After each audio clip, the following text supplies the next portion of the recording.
Yeah, outgoing people that have busy social lives that sometimes are really, really positive and happy people also experience loneliness and also sometimes are super alone and also are home on a Saturday doing nothing and would love to get a text message from someone.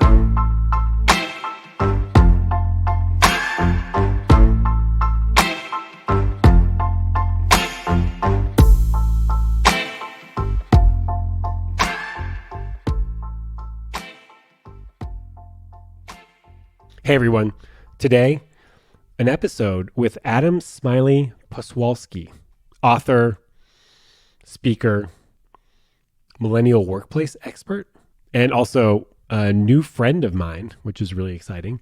And he just wrote the book, Friendship in the Age of Loneliness, An Optimist's Guide to Connection.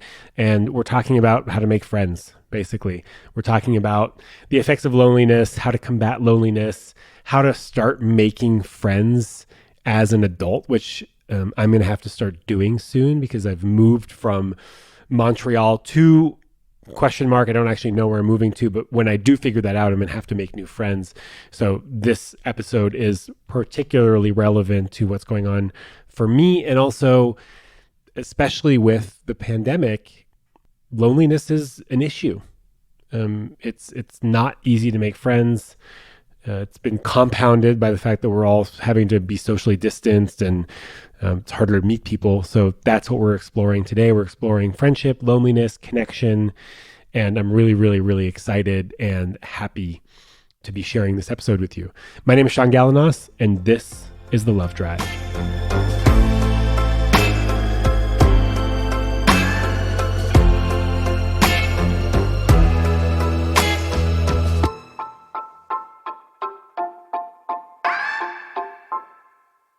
Adam, will you please introduce yourself? Sure. Hi, everyone. My name is Adam Smiley Poswolsky. I am an author, speaker, millennial workplace expert.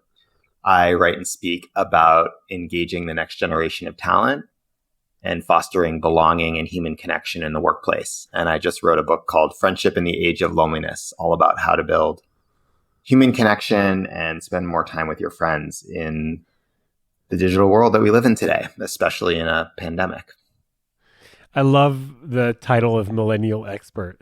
Yes. The title is kind of made up, but it is a thing. It is very much a thing. Millennial workplace expert is a thing. Millennial expert is a thing, and millennial workplace expert is a thing. Is there a course on that, or you just... No, and not at all. Yeah, and it's not something you can go to school for. It's not something you can get a PhD in Harvard in, although people do get study generations, but it's something I just started doing and researching and writing about and turned it into a business. So the moral of that story is if you care about something and you know what you're talking about, call yourself an expert before other people do, because I think that the difference between people that kind of create something in the world is they just go for it sometimes and make it happen rather than waiting for kind of that permission slip or certificate from a place that's never going to give it to you. Well, your landing page for your book has inspired it inspired Jillian Richardson's landing page for her speaking. And then also, which in turn has inspired my landing page for the speaking portion of my website. And now it says something like coach, speaker, love expert. So thank you for that. Right. That's one of my big things is call yourself a speaker.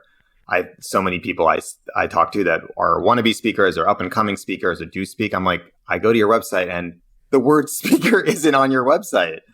And they're like, well, I speak. And I'm like, well, no one can find that. How do you know? Or it's hidden. It's like work with me, coaching, facilitation, consulting, books, podcast. And then way at the bottom of the page, it's speaking.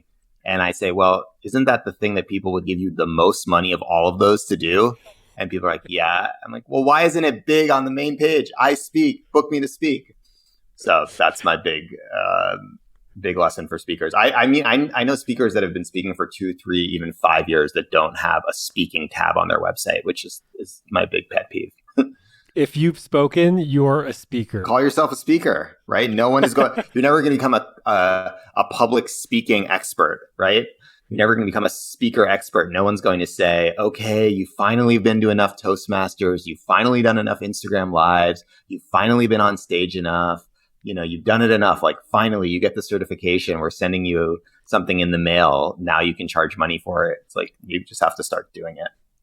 We could do a whole episode on speaking, but that's not what this episode is about. But everybody, Adam is a speaking expert. That's clearly been, identified. So let's switch to the book. Why this book? Why now? And then also just give us the title again. Yeah. So the book is called Friendship in the Age of Loneliness. So it's very relevant to the moment that we're living in coming out of this pandemic. But I actually started writing it in 2017. I had just experienced the loss of one of my best friends, a 32-year-old friend named Levi Felix, who had started a summer camp for adults called Camp Grounded, which is a tech-free digital detox experience where people gather in the redwoods to spend 4 days offline, off their devices. And I had this experience of being really close friends with somebody who started a community all around authentic connection and play and creating really meaningful transformation in real life with people. And people would have these amazing experiences at Camp Grounded where they would decide that, oh, I want to quit this job that I've been hating forever. I want to get out of this bad partnership that's not satisfying me. I want to continue living even though I've been having, really dark thoughts. I want to, really reimagine my life, all from the experience of spending 4 days not looking at their phone. And it was really transformational. And Levi had kind of built a movement all around in-person connection and IRL connection and disconnection to reconnect. That was the motto of camp, disconnect to reconnect. So I started writing this project after actually Levi passed away in 2017, wanting to kind of capture some of the lessons of Camp Grounded, capture the magic that happened at camp and how we can bring that back into our own lives. And I really kind of continued writing as I was experiencing loneliness. Loneliness, as many of you know, is an epidemic. It was an epidemic before a year of social isolation. Nearly 2/3 of Americans are lonely, including 70% of millennials and 80% of Gen Z. Chronic loneliness is said to be as deadly for our physical health as smoking 15 cigarettes a day. It's deemed a public health crisis. Even the UK has a minister for loneliness. And it's even on the rise, obviously, in the pandemic. So these are key issues. And, I kept writing kind of about my own struggle with loneliness as someone that has a lot of friends, has a lot of social connections, is a very social guy. I mean, my name is Smiley, but I'm experiencing loneliness and I'm going through this. And I knew that if I was having these feelings, then other people definitely were too. It's interesting you bring up Levi because I remember going to one of the very first digital detox events in San Francisco that was sort of leading up to the very first Camp Grounded. And the event was basically, in some cool converted warehouse space in San Francisco, and you showed up and you had to check your phone at the door, which I thought was amazing. And then inside the space was all these sort of activities that you could do that fostered connection. There was like a write a poem with a typewriter station. There was like an arts and crafts station. There was, a bunch of weird questions that you can ask a stranger station, and then a whole bunch of other things. I don't exactly quite remember all of them. But it was a really beautiful event, and it was a really beautiful opportunity to connect with people. And you sort of had to like force yourself to talk to people because you couldn't just fall back on your phone. Exactly. Which is what we do all the time. I went and got a sandwich today, and while waiting for the sandwich, there was 3 people and we all had our heads down. We were all kind of scrolling, waiting for our turn. And this is the default. That's the default. Yeah. And it's so simple. Like there were some, so that was probably a device-free drinks event that Digital Detox and camp used to throw. But the kind of 5 rules, the main rules at camp, were very simple. It was, so no technology, no talking about work. So no W talk, as we called it. No, what do you do? So you're not defined kind of by your LinkedIn bio or your job or where you work. No talking about age. So no, how old are you? And no real names. So, you're not Adam Poswolsky or, Mark Zuckerberg or whoever. You are Cookie Surprise or Rainbow Sprinkles or Bricky St. James or Chocolate Mousse or whatever you want to be, right? Maybe you have a nickname from camp as a kid or a nickname all your friends call you, or we have professional nicknamers that give you a name at camp. And they're simple rules and expectations. But what happens is they really transform people because they allow you to channel that inner child and kind of come back to a time in life when the entire point of life was to connect, right? If you remember being a kid, when you go to recess, like the only thing on your mind is, I'm going to go connect with all of these people. I'm just going to run around and do things, or I'm just going to sit by myself and connect with myself and connect with this tree. And that's perfectly okay. You have permission to do that. And as an adult, we rarely have those opportunities. You almost have to go to an event that is a connection event. And those are hard to find. Some of them happen in kind of the dating world, but it's actually pretty hard to find those I'm going to find an event where people are supposed to connect platonically and just meet new people and connect. Instead, we go to places where everyone has their head in a phone, or the purpose of connection is networking. And what do you do? Where do you work? Can you help me? Right. But to go to an event that's designed to facilitate authentic connection, that's designed for people to kind of get outside their comfort zone, to ask really vulnerable questions, to listen, to try something new, right? Maybe you've never typed on a typewriter before, never written a poem before, never done improv before. They're such simple switches, but they are transformational in their power, and they really lead to big breakthroughs. And that's, kind of what the magic and legacy of camp was all about.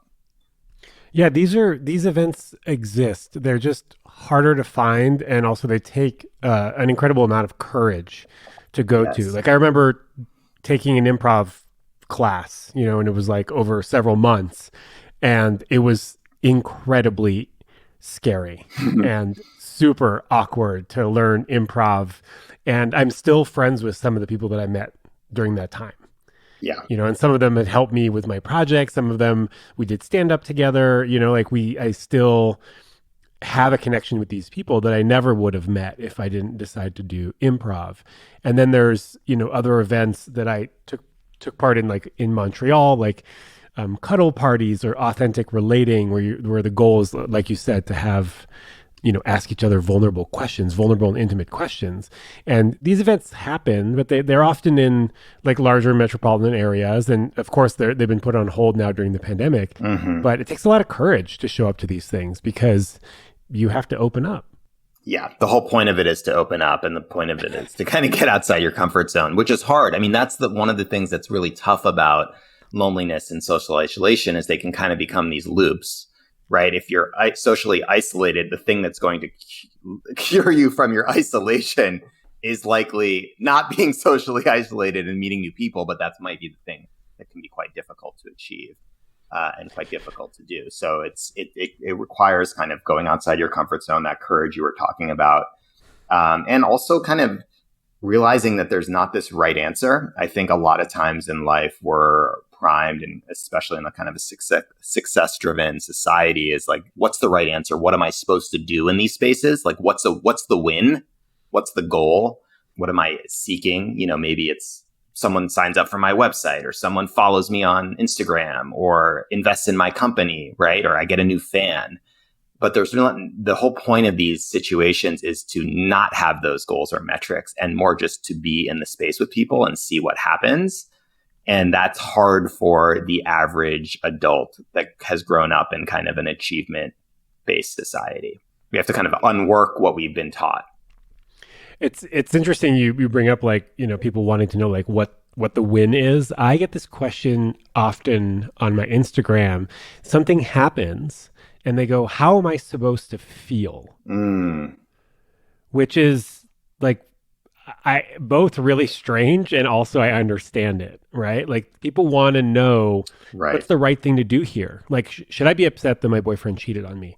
And I never answer those questions, because to me, it's like, it doesn't really matter how you're supposed to feel. What it really matters is like, how do you feel? Right. Right. Some people might not care, like, oh, my boyfriend cheated on me, but like, whatever, that's not important to me. And that is super important. That would be very important to me, but it might not be for somebody else based on where they are in life. And so what's more important is like, how do you feel? Right. Like, how does this make you feel? And this kind of leads me to believe that like, we don't trust ourselves. We don't trust that we can like deal with disappointing situations, that we can express our anger and our loneliness and our sadness in an appropriate way.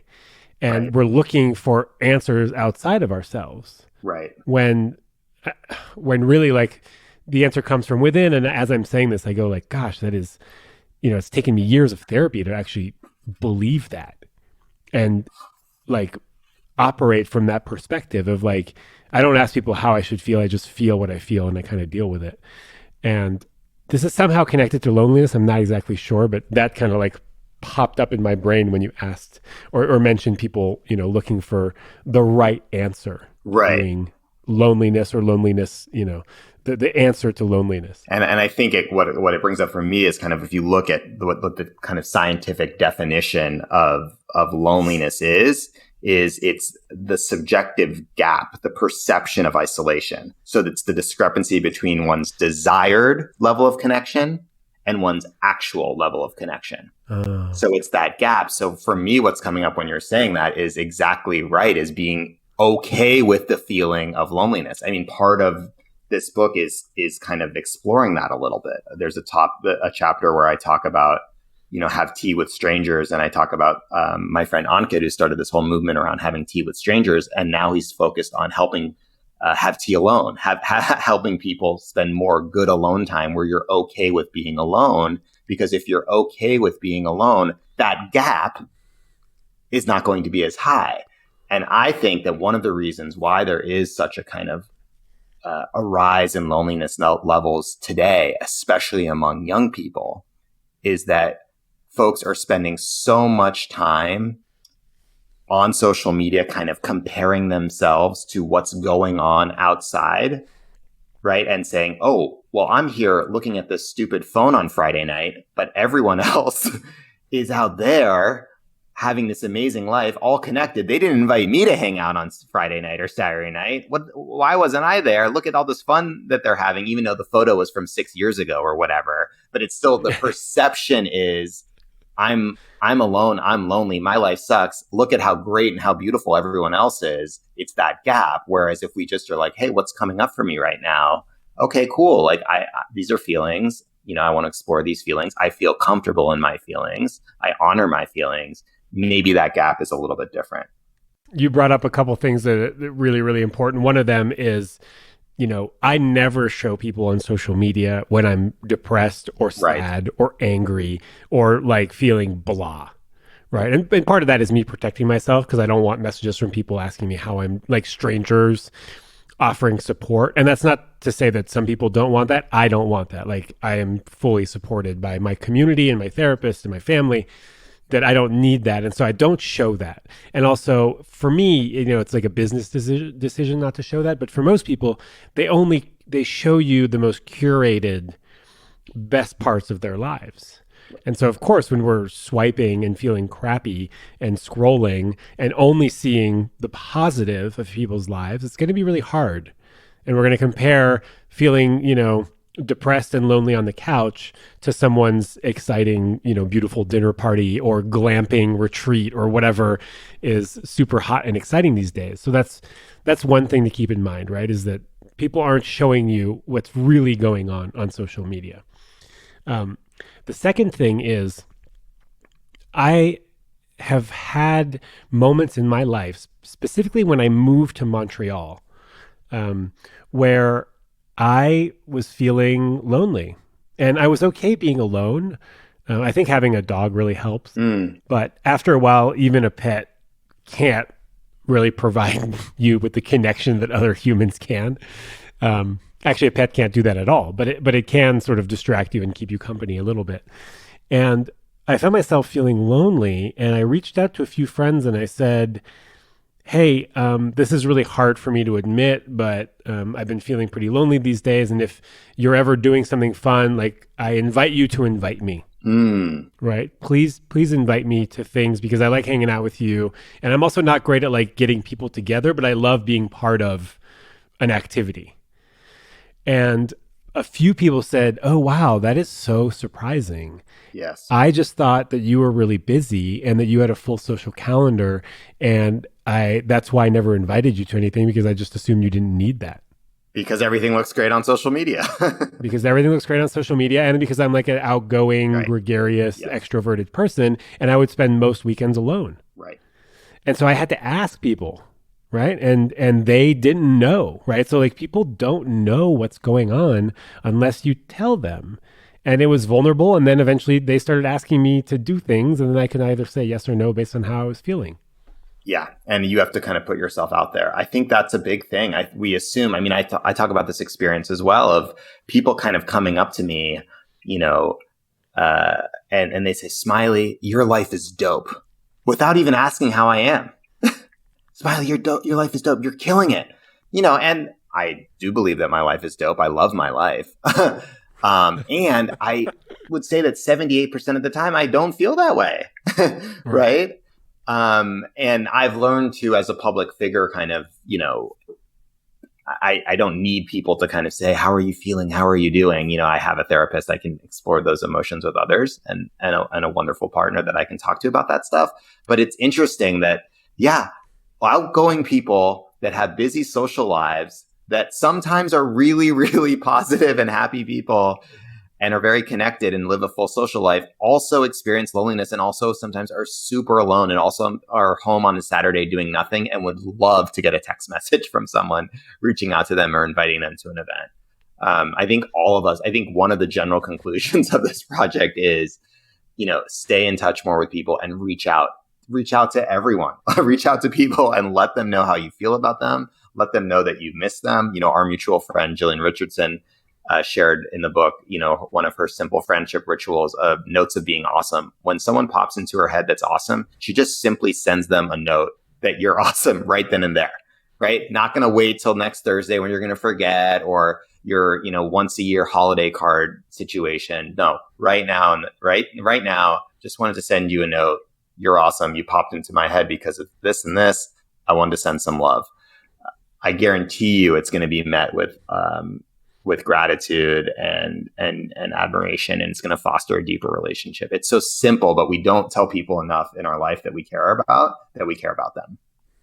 So I have received many of those from Jillian. I mean, Jillian and I speak nearly on a daily basis, and it feels so good. And that is also one of the principles of Burning Man, one of the 11 principles of Burning Man, which is immediacy, which is beautiful. Like if you want something and you have an opportunity to get it now or to ask for it now or to tell somebody how you feel now, just do it now. And you're right. I'll totally forget if I don't do it. This is a great segue to pick up the phone and call, which is one of your chapters. And I'll out myself as a phone caller. And Same. I am someone who calls people all the time, just to talk. And this is probably more common for, I think this is more common for older folks, right? So I'm 38, and I think people that are younger than me aren't as comfortable talking on the phone. I'm 37. And I love the phone. Phone is my thing. Well, 100%. 37. That we're in the same generation. So there's this thing that happens though if you're a phone caller that not as many people are as comfortable talking on the phone, and also not as many people are going to initiate phone calls. So if you're a phone caller, which I am, I make the phone calls most of the time, and sometimes I have relationships where I'm the only one making the phone calls. And sometimes they answer, sometimes they don't, but they don't call me. And I've had situations where at first I was like, hey, I really wish they would call me more. And then I just realized, oh no, I'm a phone caller. So that's my responsibility. If I want to talk to someone on the phone, I'll call them. And they answer if they can, and they don't if they can't. And that's okay with me. I don't take it personally. I just keep calling people until someone answers, and then we can talk. Yeah. And I think not keeping tabs on who's calling who for me is really important. If I'm calling too much, I hope that my friends will let me know. Basically, this is just a long-winded way of saying that I love calling people. And I think, that's one of your correspondence rituals, and that's enough. I think one thing that, when I was talking to all these people, I think people feel overwhelmed by all of these things, and you don't have to be good at all of them. Very few people are good at phone calls and letter writing and video messages and Snapchat and, live events and sending gifts and all of these things, right? It's kind of like love languages, find whatever, what yours is and rock that. Right. And you can being a good phone caller and calling your close friends and even people that you don't speak to often on a regular basis is great. That's great. That's a beautiful thing. And that's kind of like know what your lane is and know your own medium. And then also be grateful and respect other friends that don't share the same medium, but have their own, right? Because I'm similar to you. I love the phone call. That and letter writing are my thing, but I'm not really good at gifts. I miss birthdays all the time. Weddings come by. I don't really, I'll send a congratulations, maybe a card, but I'm not good with the cold wedding gift. I'm not good with the birthday gifts. I'm more like, hey, I showed up. It's your birthday, quality time. But some people are so good with gifts. And I kind of just accept, hey, that's their thing, but I call them 7 times, a month or, whatever it is, that's my gift. So, and kind of understanding that people have different strengths when it comes to, how they're going to reach out, and that's how they express their love, and that's okay. When you said gifts, I thought you meant gifts. Oh, gifts, gifts. Yeah. And some people are really into gifts too. Gifts. Well, but Jillian loves gifts. Right. So, that's funny. I'm also not a very, I'm not a gifting kind of person. I like receiving them. I enjoy receiving them. I certainly don't expect it from really anybody, even on my birthday. Right. And I'm not a great gift giver. It's just not something that I like to do. I like voice memos. I like phone calls. I like FaceTimes. I like video messages. And I just really love the suggestion of do what is good for you. Yes. And also, I guess if you're not used to doing any of this stuff, I guess we're sort of encouraging you to try some of it. Yes, I am kind of saying push yourself to find a medium, because that's not really an acceptable. I mean, if you're into friendship, if you want to go deeper with people, if you want to put friendship more at the center of your life, which I think is a really important thing for a variety of reasons, mainly your health, your happiness, your longevity, showing up in the world fully, it is super important. So it's not an excuse to say I'm too busy to do any of these. I think that that's actually maybe part of the problem. A lot of people are like, well, I can't do that, I'm too busy, or I don't like that. Well, find something that you do like, that you do want to make time for, that you do enjoy, that you do like. I have a friend that I write about in the book, Sahar. He has a friendship business card. So instead of a business card, it's a friendship card. It's not a business card. It's just a friendship card. So instead of a business card, he has a friendship card. It says his name, his phone number. On the back, it says, let's be friends. And so whenever he meets someone cool, and obviously this is hard to do IRL this moment right now in the pandemic, but normally when he meets someone cool, he just gives them his card. He doesn't have to reach out because he's given them the card. So if they also think it was a fun meeting and they want to hang out sometime, they have to take the initiative. And then he always has a monthly potluck. Again, this is kind of in a pre or post-COVID context, where he invites everyone that he's met in the previous month to the potluck. And he also invites his other friends and other cool people so they can come to the monthly potluck too. And maybe they become friends with new people. So it's super, super easy for him because he loves kind of hosting. He doesn't have to think about it. It's always on the calendar. When he meets cool people, instead of like, oh, let me get your number. What should we do? What are we doing here? He's just like, here's my card. Let's be friends. And if they reach out, he invites them to the potluck, and maybe, the relationship gets a little deeper. It's the kind of like this always go on a second date philosophy, right? Assuming the person, isn't a psycho or doesn't really bug you, or you don't even want to sit in their company, go on a second date, go on a third date, right? See if there's something there. You always keep that momentum going, and that consistency and that, repetition, it leads to closeness, right? That's kind of, there's a psychological principle, the mere exposure effect. The more time you spend with someone, the more you see them, the more likely you are to like them. So unless you don't like them, in which case you're just not going to see them again. Yeah. If you don't like them, you're not going to see them again. That's it. I think I might have been invited to one of Sahar's potlucks. I think I might have even showed up. Sahar? I think so. I mean, I haven't been in San Francisco for a long time. This person lives in San Francisco, right? Yes, correct. Yeah. Um, I was there for 10 years. Or did for many years. I think he's not here anymore. Yeah, I think Sahar really rings a bell, and I think a potluck or some soup, maybe if there's soup involved. Sounds like there'd be soup involved. Yeah, most definitely. So this kind of brings me to this kind of question, which is how can adults make adult friends? Right? I mean, I think it's more challenging for adults to make adult friends than, say, children or teens. And I'm just kind of curious, like, what's a good first step other than like inviting people to a monthly potluck to start making adult friendships? Yeah, I mean, I think we touched, you mentioned this early, but I think the word that comes to mind is courage.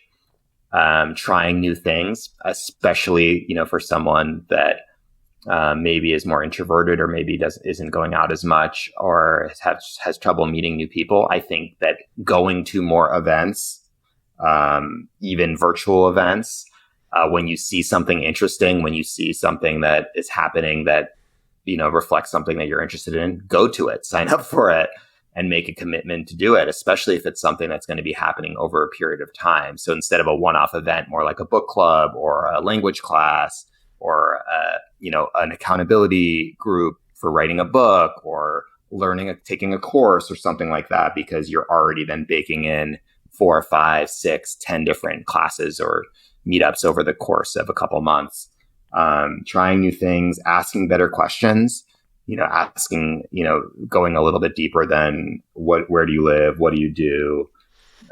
Because, more likely that's going to lead to curiosity. It's going to lead to vulnerability. It's going to lead to probably having a deeper connection and thus hopefully friendship with the people that you talk to.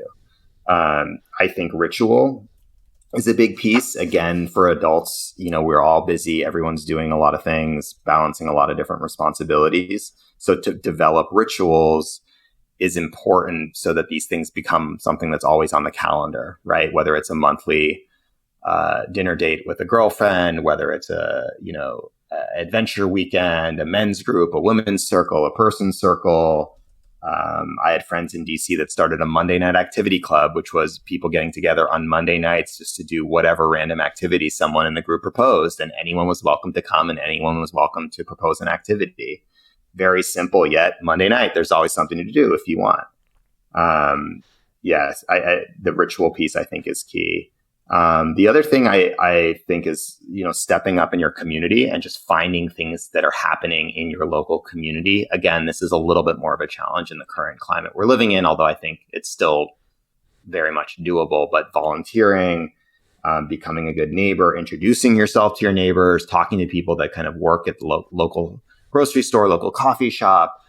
All of those things are going to plug you into what's happening around you and the people around you, which is where likely you are to develop friendships as an adult, because that's where you're spending the majority of your time. There's some other kind of more advanced things that I think, living in community, if you're someone that's looking for new friends, and that doesn't have to mean living in a group house of 10 or 15 or 20 people, but it could just mean living with a couple of roommates or 4 or 5 people. If you're really trying to make new friends as an adult, because then you're going to have 4 different people that are bringing over their friends or their partners, and, you're going to meet those people and or hear about what they're doing on Friday night or Saturday night or over the summer. So you're just going to have more exposure to interesting activities. Yeah, these are all fantastic solutions. And I think I've used a lot of these. Very recently, I rented a room in a house with 6 people for the winter. That was sort of outside of Montreal and was closer to skiing and climbing, and it was really cool because those people had friends, and then it's a really great way to sort of enlarge your friend circle if you connect with your roommate's friends, which you may or may not do. And I have a list here of things that I kind of want to go through real quick. So I like that you mentioned doing more than one-off events. I recommend people to do this also when they're looking for someone to date. Go to events, but make it like a 6 dinner cooking course Yes. so that you can see the same people over and over and over again. Or like you said, the ritual thing, right? Maybe it's a monthly event where there's new people always cycling in and out of that community. Yep. Right. So you get to know sort of the core members, but then there's like new folks that kind of come in and out. And like you said, it's harder in this climate, but I think it will come back. And it is possible to do it online.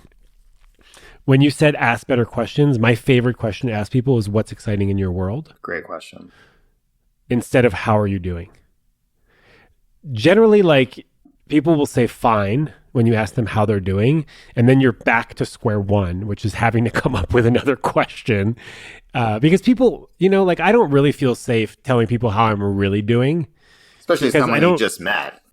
Yeah, like you said, dude, 80% of the time, I think I'm going to out myself here by saying that like 80% of the time, like I'm not happy-go-lucky.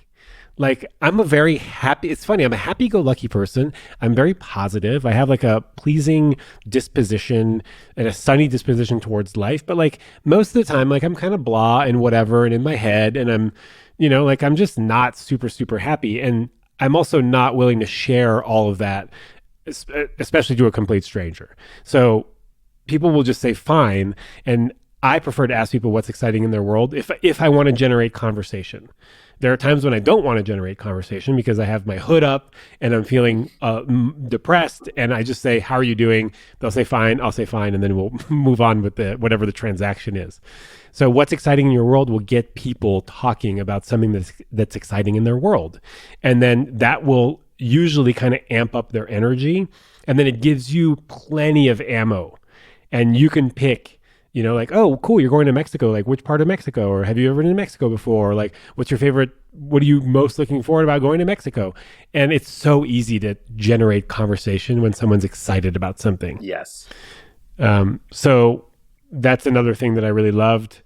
And I just want to share this. I want to share how I developed a new friendship with this guy named Phil in Montreal. And it's actually really sad because I don't live in Montreal anymore.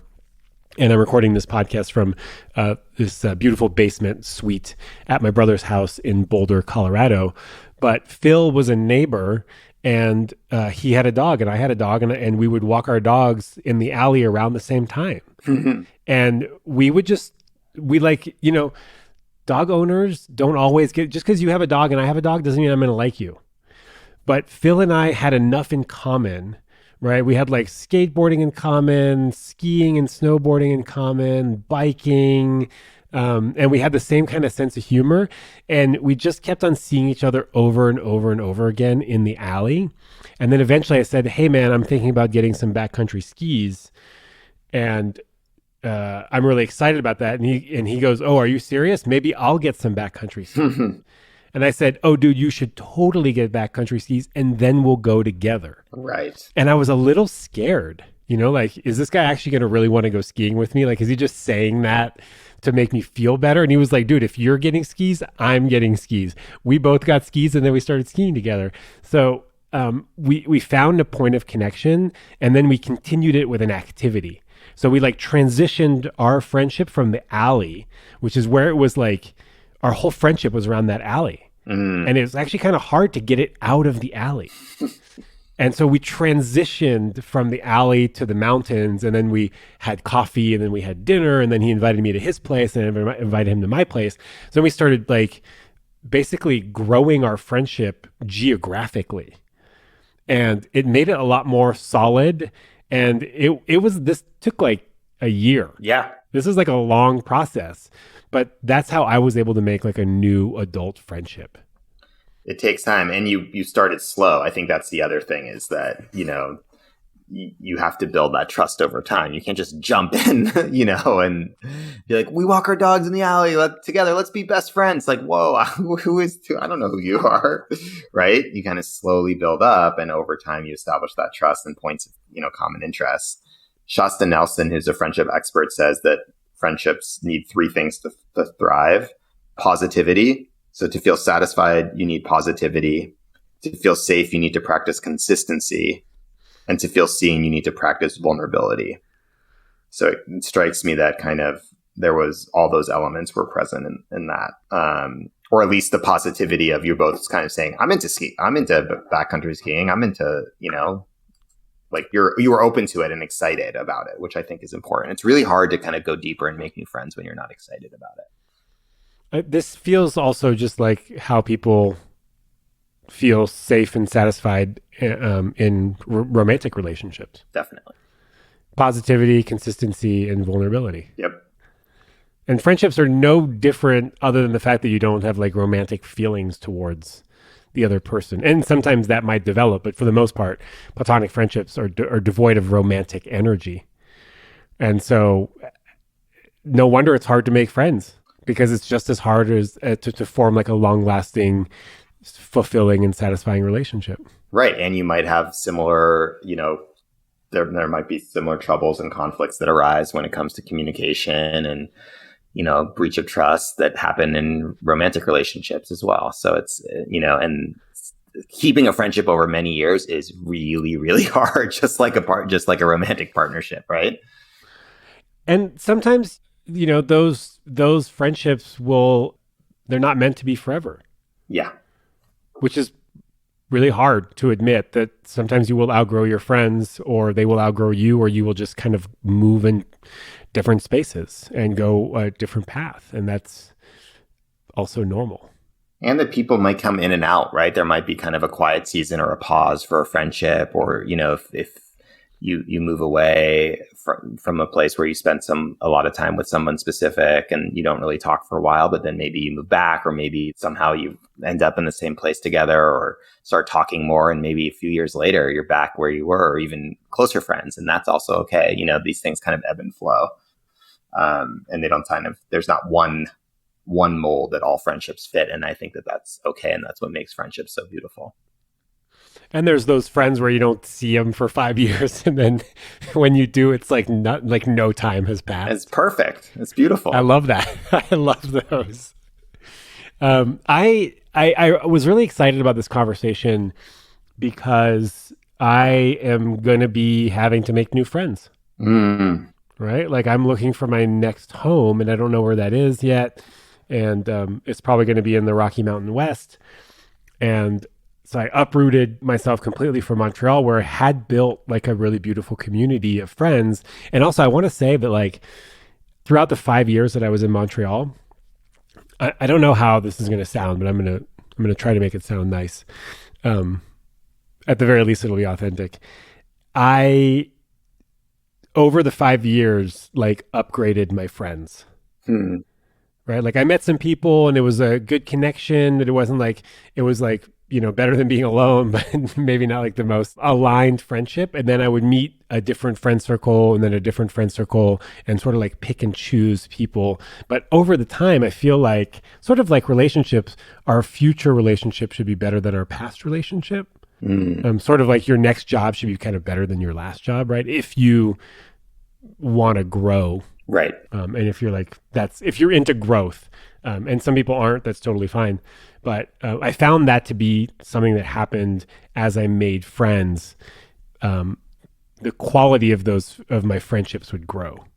And that means that some of those people that I met early on, I just didn't hang out with them anymore because they weren't as aligned as some of the people that I met later on. And so I just want to name that's a thing that might happen as you like uproot yourself and start building new friendships. Yeah. And as you get closer and knowing more about yourself, or, you're changing too. So, you want to have friendships that reflect where you're at. Yeah, thanks. That's helpful. It's helpful to remember that I'm also growing, and that I'm not just like a opportunistic friend person that's constantly trying to upgrade my friend circles, but that I'm also growing, and it would make sense to reflect that the friendships would reflect that as well. I think in recent years, have had this book has helped me kind of be open to making new friends myself, because I think that there was a little bit of you get to a point where you're like, I'm good, or like, I think I have enough close friends, or, I have enough people that know all my shit, or, know the stories, know the jokes, and I'm kind of full, like you're not hiring, like the roster is full, so to speak. But then I've had this experience in the last year of making new friends, in the pandemic mostly through my partner and kind of our relationship and our friendship and meeting her friends. And that's a beautiful thing too, because that's a whole other dynamic and a whole other level. And it's almost like unlocking something that you didn't even know existed. I was like, I think I'm almost 40 years old. I kind of know who my friends are. And now I have like these new friends. And I'm like, that's awesome. Like, what a beautiful thing. Okay, let's just be clear here that her friends. Okay, so your partner are your friends. Your partner is one of my very, very, very good friends and has been for a long, long, long time. And we belong in the same friend circle. Yes. And those friends are people that I talk to on a regular basis and are my really, really, really close friends.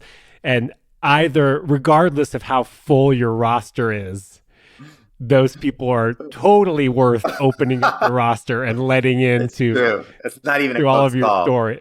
It's although that's interesting because the way I feel about my friends, which are now your new friends, is probably how a lot of people feel about their friends.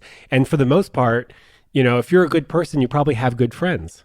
Right. So, some good friends. And of course, we're talking about loneliness and building friendships. And so just because you're a good person, just because you don't have any friends or you don't have a lot of friends, doesn't mean you're not a good person.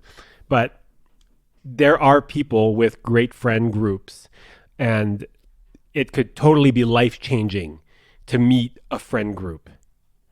Right? Like being able to have access to a solid friend group of like 6 to 8 people that do things all the time and being folded into that is like a massive gift, especially if you're kind of like new in town or are struggling to make friends. So regardless of how many friends you have, sometimes you can kind of have access to a new friend group that can just like rock your world.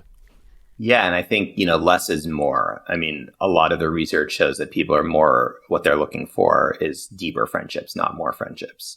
So even if you have a couple people in your life or you move to a new place and you meet someone cool, like 1 or 2 close friends in a new place is great.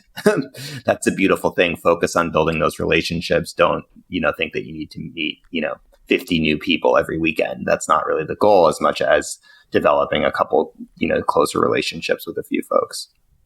Oh, that's a really beautiful sort of different perspective that we can do well with a few deep friendships, and we don't need a huge group of friends. Yeah. So one of the things that I plan on doing, which is kind of how I've always done it, is because I ski and climb, mostly climb now because of the season, meeting people to climb with is actually pretty easy. And climbers are generally, unless they have like a big climbing ego, they're generally pretty open. And you're spending time outside and you're kind of hiking, and that community is a little bit more accepting. I mean, it's becoming way more mainstream, but it's always been kind of sort of a fringy type of activity. But so my plan is to just meet people through my outdoor activities. And that has always been a good way of meeting people. And so that's what I'm going to do, is just like try to meet people by either climbing, skiing, or biking and see what happens there. And so I guess the suggestion for other people is like, whatever your activity is or the thing that you're passionate about, go and do that in the new place. This seems kind of like basic advice, but go and do that in the new place and see if you can like connect with people that way. Yeah. If you already enjoy doing something, perfect. And I think also maybe, especially for someone that's, struggling a little bit, back to the beginning of our conversation, go outside your comfort zone a little bit, do a few things you really enjoy doing, and try one activity or one new thing that's a little bit scary, like improv was for you, or, going to a pottery class would be for me. Just kind of, that's a little bit on the borderline. This feels a little bit weird. I'm going for it, and then see what happens, just to see. Yeah, and also I guess if you're more introverted or your activities are more online based, then it'll be a little bit more challenging to meet people in real life.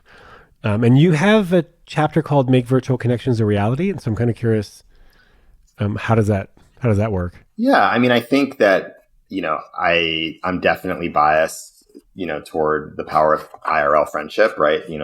This book kind of stemmed from Camp Grounded, and what I believe is, I believe that human connection really thrives when two people are together and, making eye contact and have physical touch and can be in the same room together. I think that's just the science and the biology of who we are as people. And we live in a virtual world, and especially in this past year, I think we've seen that virtual connection can really be possible and can thrive. We just kind of need to design more for connection. So even if you're having, Zoom calls and, taking a moment, at the beginning of a online activity to just have people check in, share something that's going on in their life, share a personal check-in, is just going to add a level of kind of vulnerability, go a little bit deeper than kind of the screen. And just kind of really thinking about connection, I think, is the biggest piece. Connecting early, connecting often, and gradually inviting deeper levels of vulnerability online. There are a lot of apps out there that are pretty good at fostering online connection. Everything from kind of, video messages to apps that prompt you if you haven't reached out to a specific person in a while. So I think that there's a lot of potential there. And I know a lot of people that have met really interesting folks from joining groups online. There's a woman in my book who was suffering from Lyme disease and chronic fatigue syndrome. And she was able to find really a cure for her disease from a couple support groups on Instagram and a couple Instagram accounts that she wouldn't have ever been able to find in real life because those people just weren't around her. And now she's able to live a much healthier life because of that support online. So she was just looking again for something that was important to her and reaching out to these people and connecting with them. And it happened. So, I think it takes a little bit more energy and intention, but it's definitely possible. Yeah, eventually you'll have to invite someone to do something in person if they live in your area. Yeah. I mean, that's one way to make it a reality. I love this idea of meeting friends online. I have been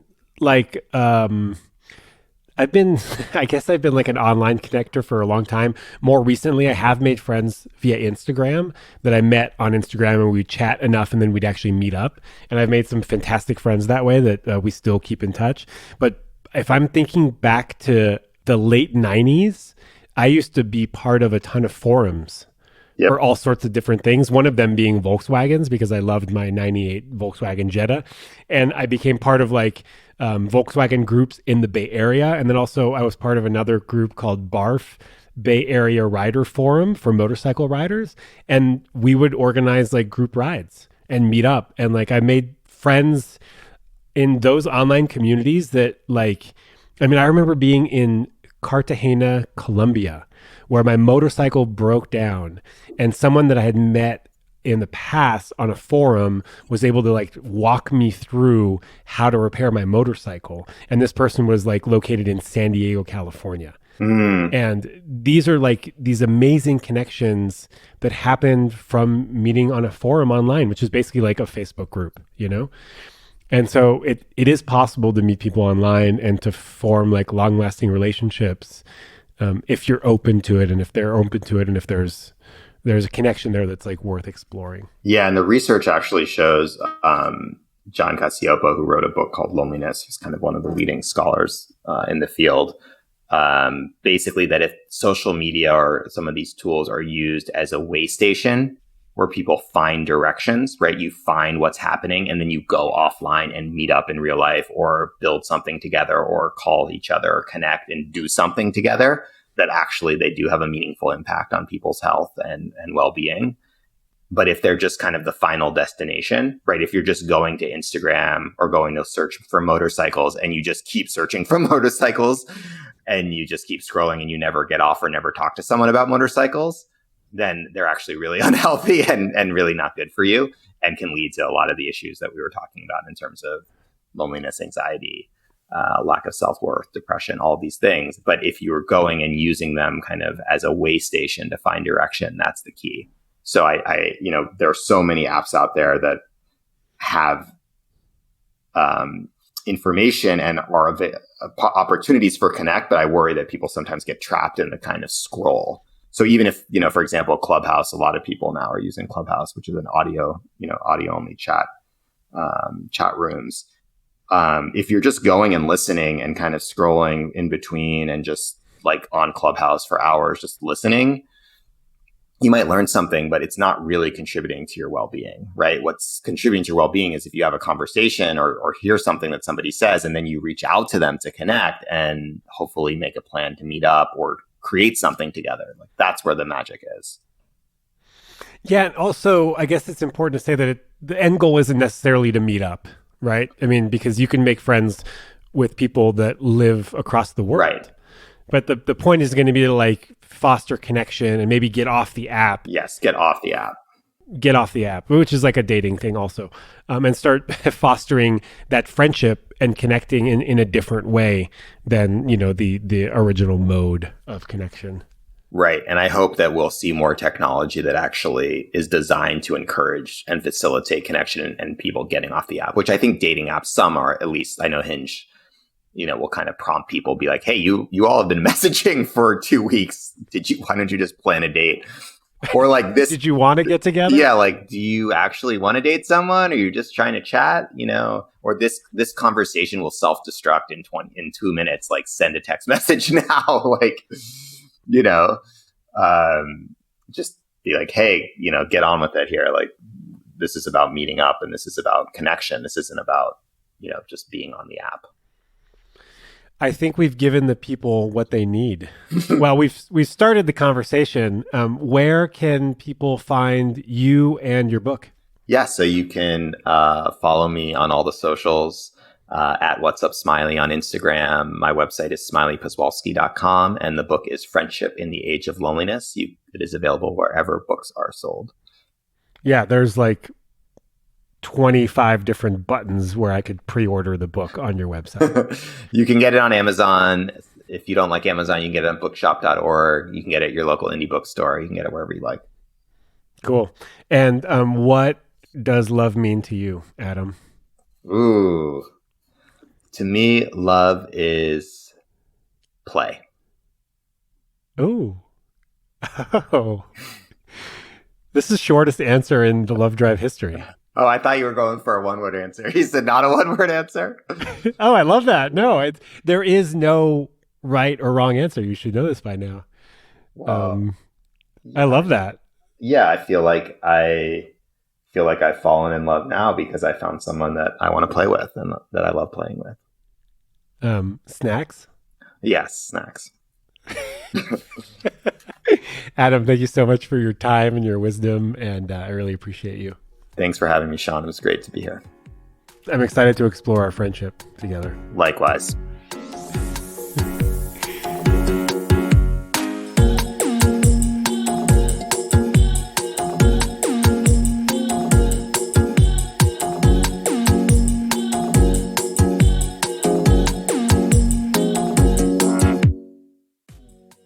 Hey, thank you for spending this hour with Adam and me this week talking about friendship. Also, I want to say that for the past 10 or so episodes, I've had an editor edit those episodes, and her name is Camilla Morandi. She's Italian. She's fantastic. And I'm just so proud of the work that she's doing.